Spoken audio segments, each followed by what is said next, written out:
Suicidal. If DMK ADMK కనుక వాళ్ళు కలిసి ఏదైనా గవర్నమెంట్ ఫామ్ చేస్తే it is a political suicide. That won't happen. I know that won't happen. But ikkada ante I would like to convey this. TVK పార్టీకి 108 and Congress పార్టీకి సంబంధించి 5 వాళ్ళు fix అయిపోయారు, సపోర్ట్ ఇస్తానన్నారు. సో విజయ్ తీసుకెళ్లిన సంతకాల లిస్టులో అది కూడా ఉంది. సో విజయ్ 2 చోట్ల గెలిచారు కాబట్టి టీవీకేకి 107 కన్సిడర్ చేస్తున్నారంట.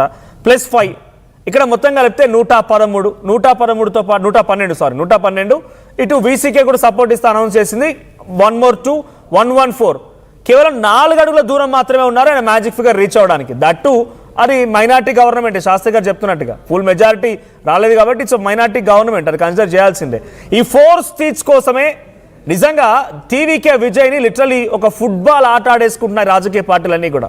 డిఎంకే స్టాలిన్ కూడా ట్వీట్ చేశారు, ఏమన్నారు? Let him form the government, I request governor to make him to form the government అని చెప్పి స్టాలిన్ చెప్తున్నారు.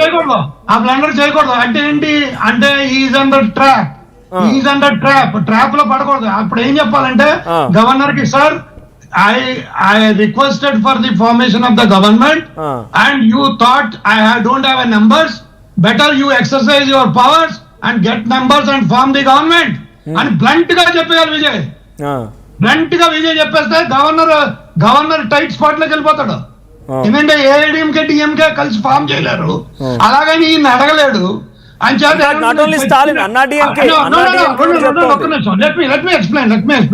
ఫ్లోర్ ఆఫ్ ద హౌస్ లో ఏం జరుగుతుందంటే, అంటే దీన్ని బట్టి నేను అసెస్మెంట్ చేస్తున్నాను. ఫ్లోర్ ఆఫ్ ద హౌస్ లో ఏం చేస్తారంటే వీళ్ళు కలిసి ఈయన గవర్నమెంట్ నింపేస్తారు, అంటే పడేస్తారు. అటల్ బిహారీ వాజ్పేయి గవర్నమెంట్ ఎలాగ పడగొట్టేశారు.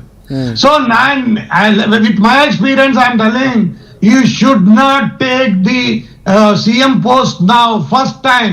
Let them governor to say that there is nobody, that you are the only one can run it అనే పరిస్థితి తీసుకురావాలి గవర్నర్ కి.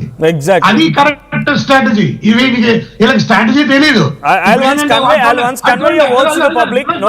మీ వర్డ్స్ ని కన్వే చేస్తాను. శాస్త్రి గారు ఏమంటారంటే చాలా క్లియర్ గా, సింగిల్ లార్జెస్ట్ ఒక నిమిషం శాస్త్రి గారు, సింగిల్ లార్జెస్ట్ పార్టీగా విజయ్ గెలిచాడు కాబట్టి ఆయన సైలెంట్ గా ఊరుకున్నా సరే గవర్నర్ తీసుకొచ్చి మీరే ప్రభుత్వాన్ని ఫామ్ చేయండి అన్నప్పుడు మాత్రం ఈ విల్ బి స్ట్రాంగ్. లేదంటే డిఎంకే అయినా ఫామ్ చేయండి అని చెప్పినా కూడా వాళ్ళు బ్రేక్ చేయడానికే ప్రయత్నం చేస్తారు ఫ్లోర్ ఆఫ్ ద హౌస్ అని శాస్త్రి గారు చెప్తారు. ఇప్పుడు ఒకవేళ ఫామ్ చేసిన ఫ్లోర్ టెస్ట్ లో వీళ్ళ పొలిటికల్ ఎగ్జిస్టెన్సీ కోసం నేను చెప్తాను ఒకసారి, జస్ట్ లిసన్ ద స్టడీ. వీళ్ళ 2 పార్టీల పొలిటికల్ ఎగ్జిస్టెన్సీ కోసం, ఎందుకంటే సుప్రీమో ఏఐఏడిఎంకి సుప్రీమో లేరు, అంటే అట్రాక్టివ్ పార్టీ లీడర్ లేడు. డిఎంకే అట్రాక్టివ్ పార్టీ అంటే ఫార్మేషన్, ప్రిన్సిపల్ ఫార్మేషన్ ఆ పార్టీ ఉంది.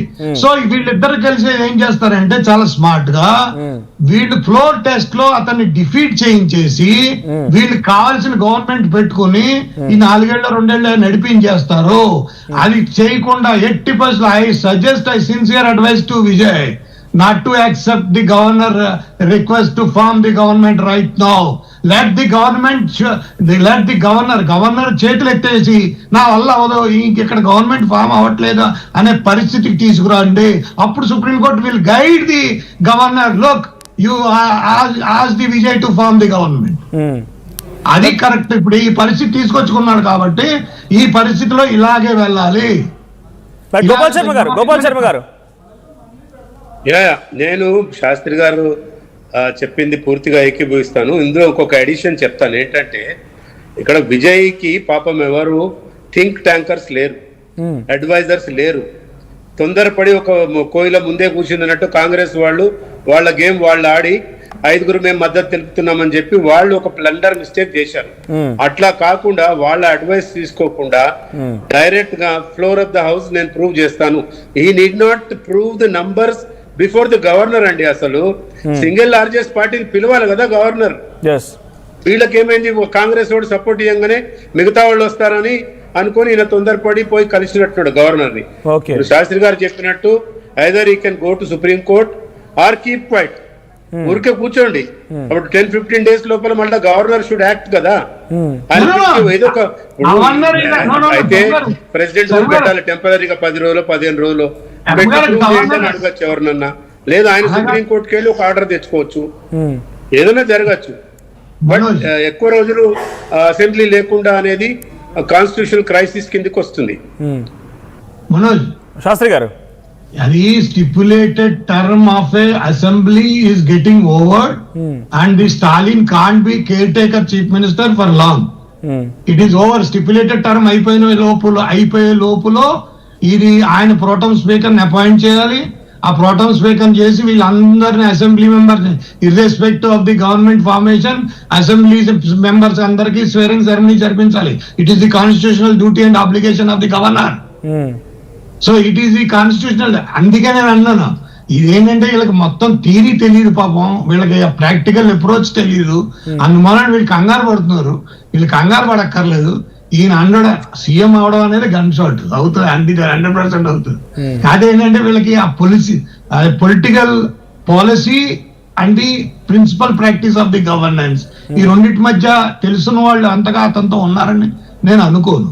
దానికి నేను Stalin I criticise the Stalin. Stalin very smart. He intentionally allowed the Congress party to go and join with Vijay. I charge him. He allowed the Congress party to join them. Vijay. To avoid. Let's conclude. He will not join with BIMK. Let's conclude. Gopal Sharma garu final words. Final గా ఏం లేదు, governor ఆయన duty ఆయన చేయాలండి. Constitutional crisis రాకూడదు. ఆయన simple ఒకటే, ఆయన పిలవాల్సిందే. ఎవరిని సింగిల్ లార్జెస్ట్ పార్టీని పిలవాలా. ఆర్టికల్ 163 క్లియర్ గా చెప్తుంది. అది ఆయన bounded duty. He cannot escape from the